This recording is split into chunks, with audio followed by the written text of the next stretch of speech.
time around, we are going to talk about RPR. So if everybody's ready to go, I'm going to share my screen.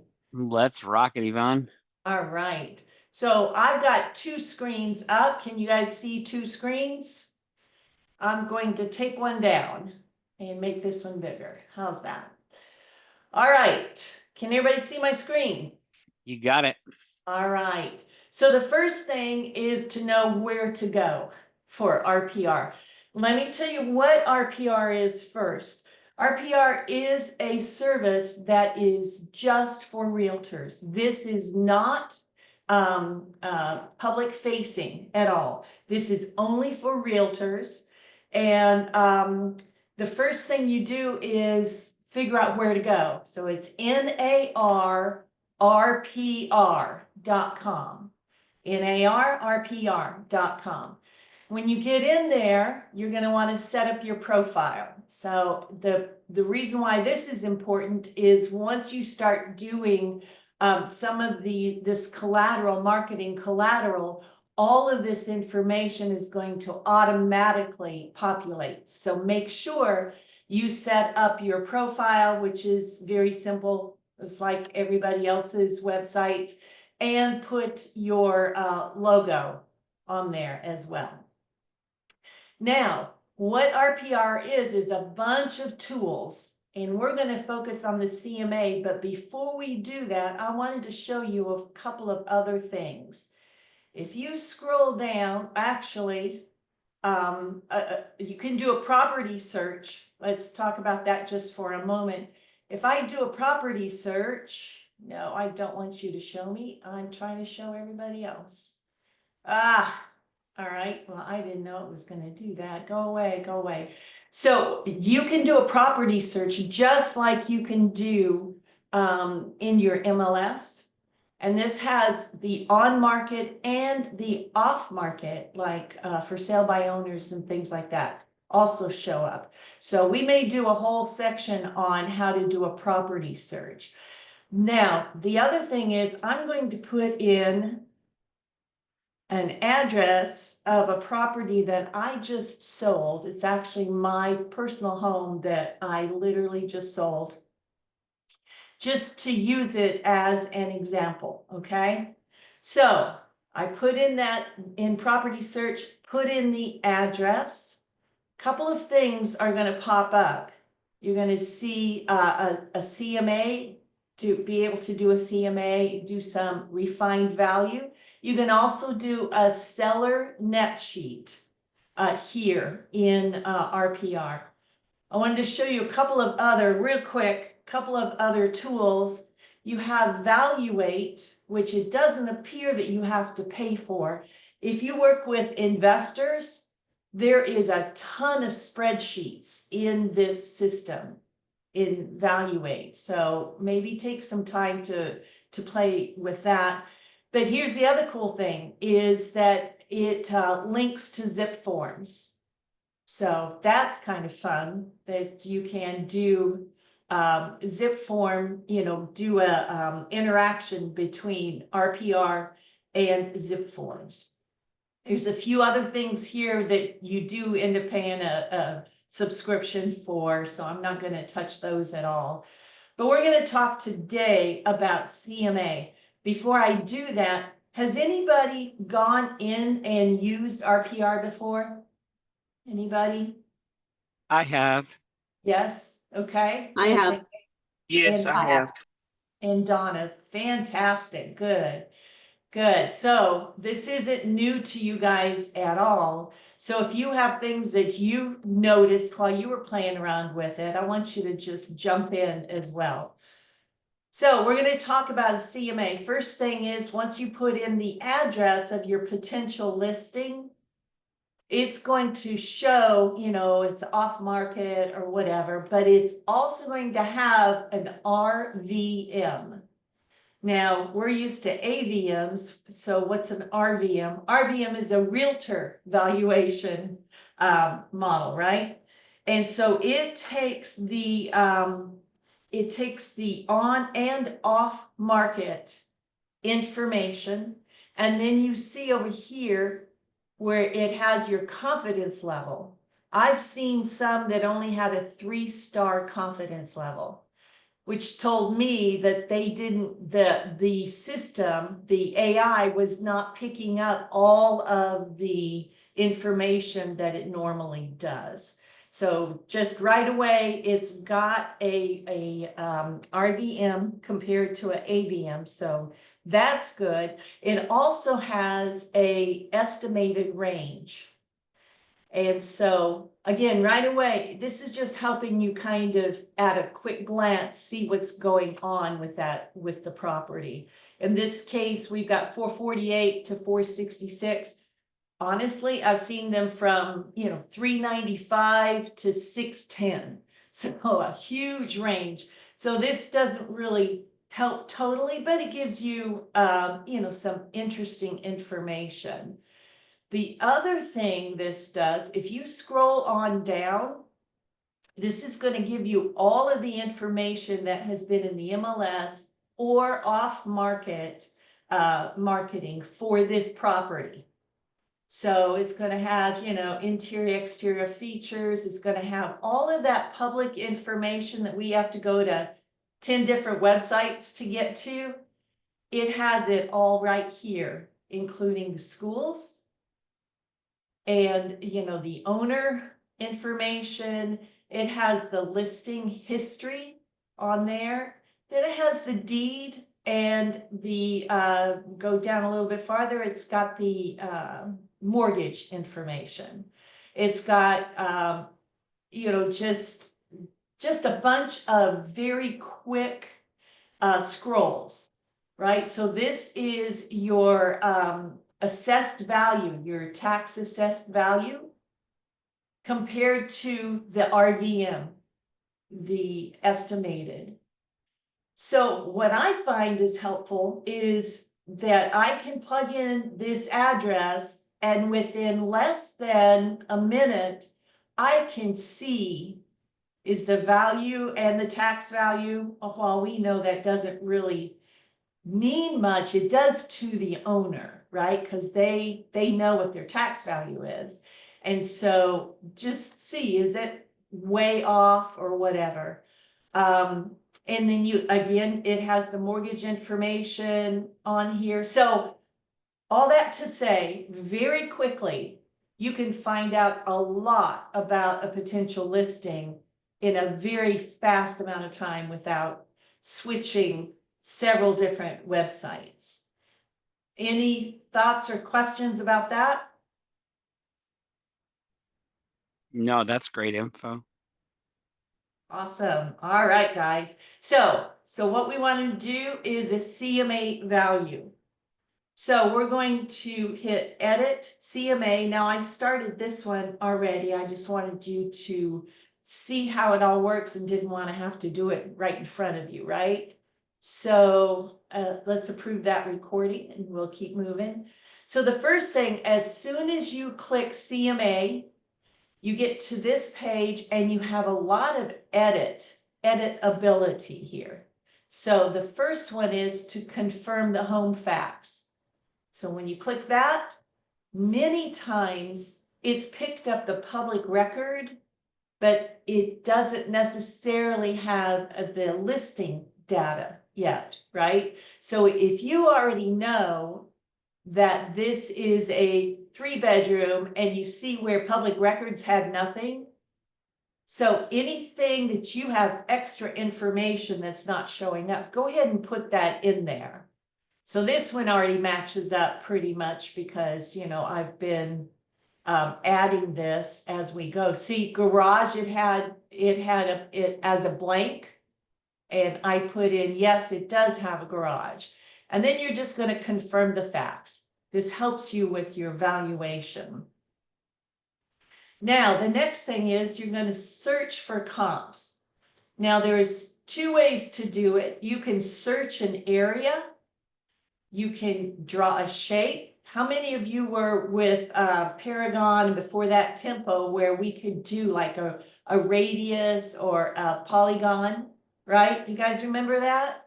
it was so nice to be able to search it that way. We can do that here. I can do a radius and I could, do it like that and figure out what comps are available in there.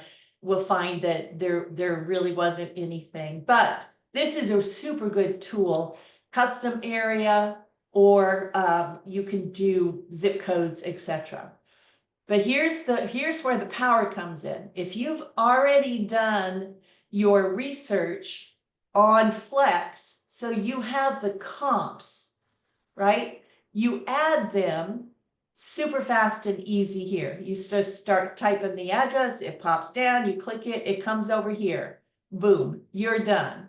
So what I've done is I've added 6 properties that I found in the MLS that I believed were as pretty close to the best comps, right? I'm going to hit update. Oh, one more thing I wanted to show you. Do you see how we've got this range? Now it's 411 to 662. So that range doesn't really help me when I'm talking to the seller, because which one are they going to want? Are they going to want the 411 or the 662? Definitely the The 662. 662, right? So that range doesn't help me too much. But now I have added all my comps. Now what I'm going to do, and this is where the fun is, all those comps are going to pop up in a page that's similar to what you see on appraisal sheet, where you have the subject property and all the rest of the properties lined up. That's what this does. And now you can go through and decide, number one, which is my best comp, right? And make that number one, because you can change this, the way that it's laid out for priorities. You can also, I make the pictures bigger, and now you can go through the pictures right here. And, kind of look and see, well, how does that kitchen, how is that, does it have a fenced property, or what's different about this house than this one? And then you can slide this and say, oh, this is the best comp ever. It's exactly the same. Or, you know what, this one has a good kitchen and a fence. I'm going to adjust it as superior to my subject property. And you'll notice it automatically, this is amazing magic right here, it automatically adjusts a certain amount, right? It'll tell you how close the property is. It gives you all the details, just like you're looking at an appraisal. Now, one thing I noticed was that it doesn't give days on market. I don't know why, but it's not there. So what I've been doing in my reports is I make a note and say days on market down here, and you're going to see a report that and how that shows up. So I've gone through and I've determined we've got all these properties, and I've adjusted these. And the adjustment is my subject property needs to be adjusted 23,000 down, right? So I'm going to update that again. Now we've got the review of comps.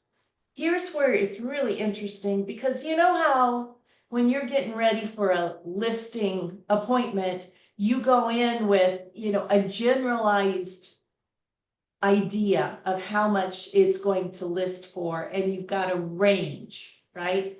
Well, here's where you can put in your number after looking at all these comps and all of this. This is when you can come in and put a number, or let the AI do it. Now, I personally don't like this range, right?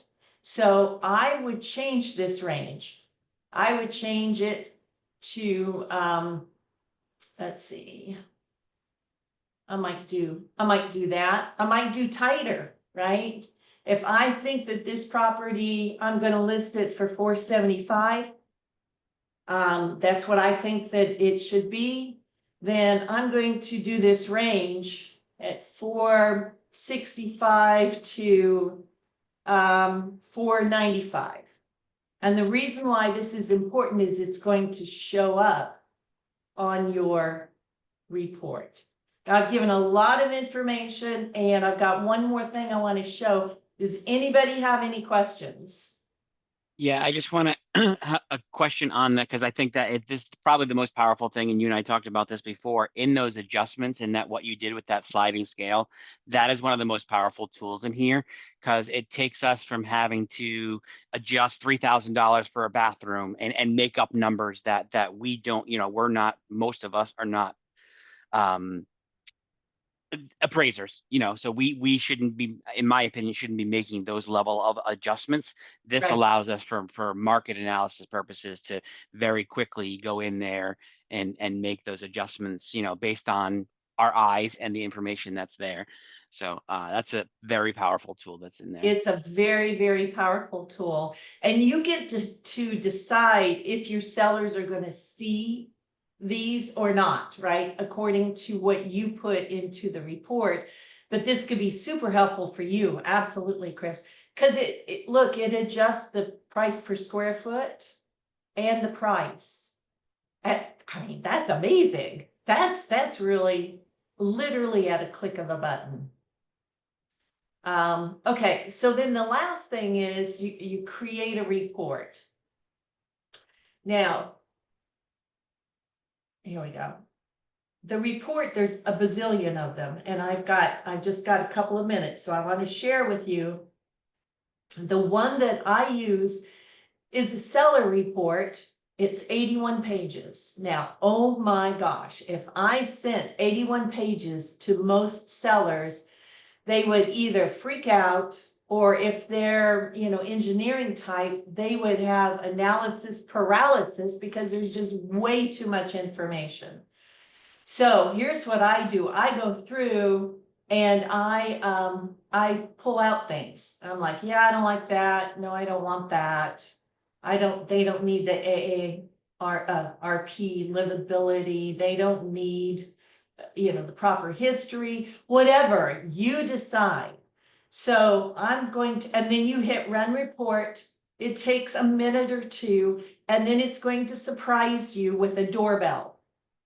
One time I was running the report, I went to the kitchen and my doorbell rang. I went to the front door and answered the door. And then I realized it was actually my report was ready. Yeah, my dogs go crazy when they hear the doorbell, so they hear that and they start barking. It's crazy that they do it as a old-fashioned doorbell. But so here's what I do. So I've run all this CMA for my potential listing, right?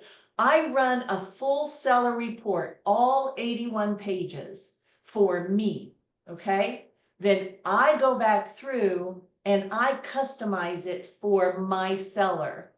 And this went from 81 pages to 19 pages because of the things that I think are important. So this report is now going to show that RVM is going to show my numbers that I put in. Remember, I was doing all that editing.